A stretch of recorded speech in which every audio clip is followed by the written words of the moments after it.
Rain fell over Chicago. The streets were almost empty. Somewhere in the darkness, a black car rolled past without slowing down. People lowered their voices when they heard one name, Al Capone. To the public, he looked like a successful businessman. He smiled for photographers, handed money to charities, and even opened soup kitchens during the Great Depression. But behind that public image was a criminal empire that earned millions of dollars from illegal alcohol, gambling, and prostitution during Prohibition. Fear, not respect, kept that empire alive. The strange part? The man who survived gang wars, assassination attempts, and years of police investigations wasn't finally defeated by another gangster. He was brought down by paperwork.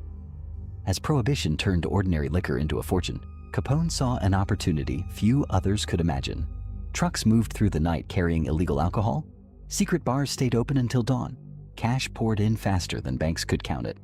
By the late 1920s, investigators believed his organization was taking in astonishing amounts of money every year. Anyone who crossed him took a dangerous risk. Chicago became a city where gunfire could echo through busy streets in broad daylight. Rival gangs fought for control of territory, and Capone's name became linked to some of the most violent years in the city's history.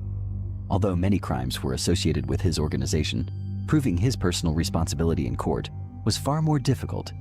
Then came the event that changed everything. In February 1929, 7 members of a rival gang were lined up against a wall inside a garage and shot dead in what became known as the St. Valentine's Day Massacre.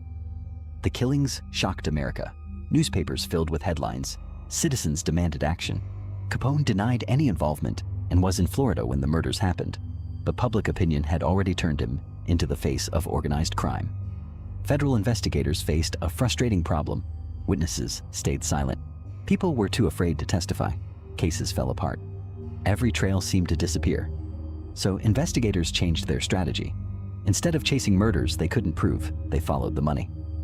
Treasury agents, including investigator Frank J. Wilson, spent years examining financial records, hidden accounts, and unexplained income.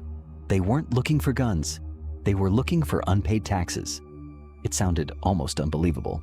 One of America's most powerful crime bosses, a man protected by armed bodyguards and loyal associates, was cornered by accountants.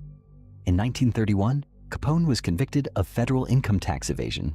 The sentence was severe, 11 years in prison. The empire that once controlled parts of Chicago began to crack.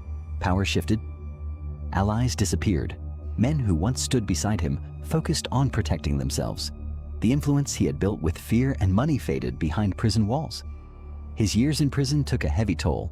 Capone's health, already damaged by untreated syphilis contracted years earlier, continued to decline. After serving time in the federal prison on Alcatraz and other facilities, he was released in poor physical and mental condition.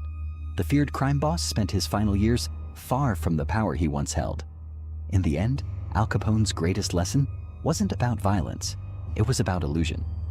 A man who seemed untouchable discovered that no empire is stronger than the truth hidden inside its own books. His story remains one of history's clearest reminders that power built on fear can last for years, but it rarely lasts forever. If you enjoy real crime documentaries based on verified history, subscribe and join us for more true stories where the facts are often more unbelievable than fiction.